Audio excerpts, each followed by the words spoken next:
Pareciera ser que América viene únicamente para América. Ellos cerraron sus puertas, ellos están dejando de proyectarse como esa policía del mundo, sino únicamente están buscando imponer aquello que a ellos les interesa. Una cosa absolutamente atropellante lo que ha hecho Donald Trump con el gobierno. Pareciera ser que como él en el 2020 se dio cuenta que se quedó con una cantidad de proyectos pendientes, pareciera ser que todo lo que quiere hacer en este segundo mandato los quiere hacer lo antes posible y quiere salir de ellos.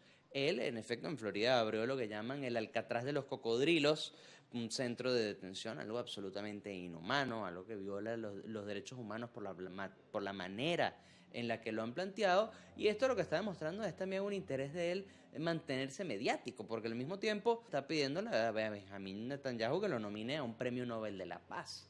Es decir, es un gobierno lleno de incoherencias por donde uno lo está viendo, en la manera en la que se están llevando sus gestiones. Yo estoy confiando en que en algún momento algún juez va a bloquear esta medida migratoria, la última que puso las restricciones de vuelo para los venezolanos, muy similar a lo que le ha pasado con otras políticas que pasan un mes, 2 meses y sale algún juez a bloquear esta medida en los tribunales. Esto es lo que probablemente va a pasar, eso va a generar un rechazo de Donald Trump, eso con cómo es él, que él gobierna desde el sentimentalismo y él gobierna desde sus prioridades, no las de su gobierno.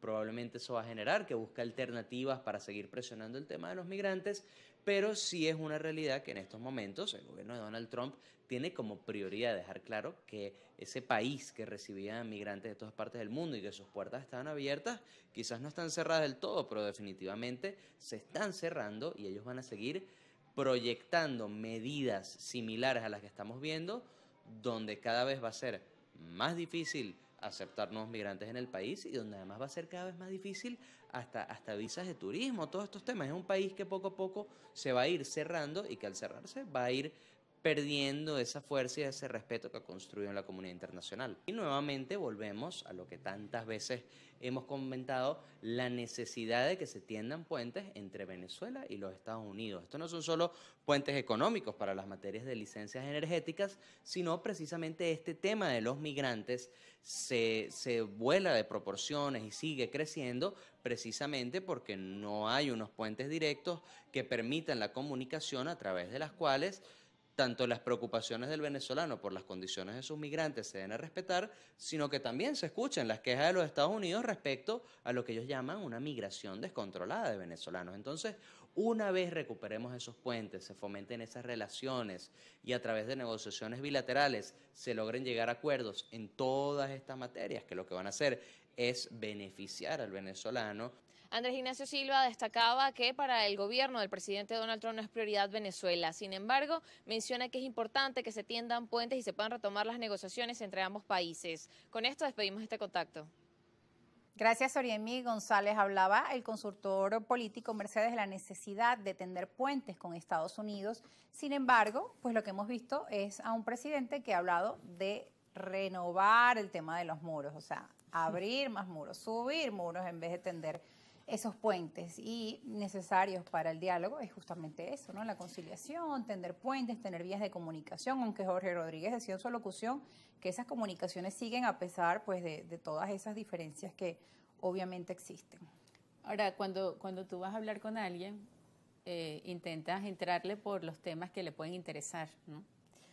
Y claramente en la visión de Trump hay un economicismo importante, es empresario y pareciera que es el único tema. O sea, más que la democracia, lo que le importa es la economía, ¿no? Las grandes empresas petroleras que operan en Estados Unidos y en Europa, pues pueden ser mediadores para el levantamiento de sanciones siempre y cuando aquí haya un proceso que les dé garantías a ellos de que no va a haber retrocesos y que los van a volver a sancionar y que porque esa incertidumbre para el dinero es prácticamente algo que los espanta completamente, ¿no? Entonces, por eso digo, o sea, si nosotros damos los pasos institucionales que el país requiere, políticos, normales, que están en nuestra Constitución, o sea, el equilibrio del poder, algunas variables democráticas, respeto a los derechos humanos, respeto a las elecciones periódicas, etcétera, como cualquier país, tampoco decimos que tengamos que ser, no sé, ir por un cambio radical y dar un giro de 180 grados, sino simplemente volver a la Constitución, pues vamos a ir construyendo ese marco jurídico de garantías que permita que estas empresas pues le digan a Estados Unidos y a Europa, miren, aquí sí han mejorado los riesgos para invertir y por los interés, ¿no? Y a él que le entran más fácil los temas económicos, pues probablemente desde allí se pueda avanzar.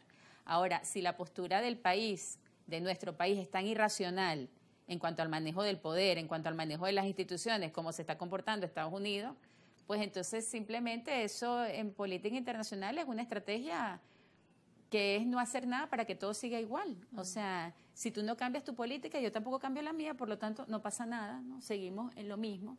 Y eso pareciera que es lo que está aplicando Estados Unidos en este momento, ¿no? La única manera de que ellos cambien es que nosotros cambiemos y que nos decidamos hacer un país institucionalmente más sólido, porque lo que pasa es que ahora esto también aquí en Venezuela es una ambigüedad total en cuanto a las variables de poder y de cómo se maneja las instituciones y cómo se maneja la economía en el país, cómo se maneja la política monetaria en el país. Nosotros, en el tema de política monetaria, tenemos que también sincerarnos muchísimo más.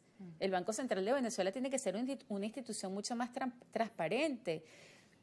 No gusta el tema de la dolarización, bueno, pero tenemos que ir a un esquema multimoneda porque es lo que realmente opera en Venezuela. Tú vas a los Andes venezolanos y nadie habla del bolívar ni del dólar, todo el mundo habla del peso colombiano y quizás en otra parte se hable de otra moneda. Entonces, claro, vamos a sincerar, ¿no? Sincerar, aclarar, colocarnos realistamente en el país que tenemos y en la posición frente a los temas monetarios para ver si podemos también enseriarnos en ese tema de la política monetaria, ¿no? En fin, o sea, tenemos grandes desafíos por delante, un solo obstáculo, la falta de voluntad política, Rosa, la falta de voluntad institucional.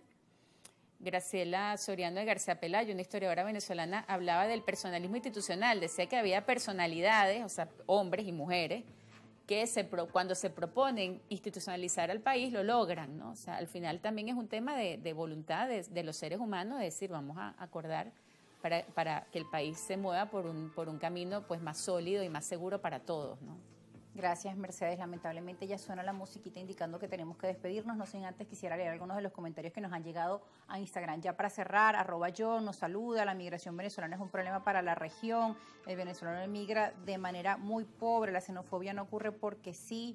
Eso pasa porque los venezolanos no se han adaptado. Ya, por favor, dejemos el discurso de la xenofobia. Hay venezolanos que han dañado nuestra imagen, pero hay otros que también la enaltecen, que son muchos más que aquellos que lamentablemente han incurrido en algunos delitos y que también eso pues es evidente, ¿no? J. Franco, abrazos para todos. Rosa, felicitaciones por el programa, su conductora y la invitada de primer nivel, centrada, inteligente, venezolana. Los dirigentes políticos de oposición y el gobierno deben tomar debida nota de sus evaluaciones sobre nuestra situación. Es la reflexión de J. Franco. Gracias, Mercedes, por estar con nosotros. Gracias a ti, Rosa, siempre a la orden.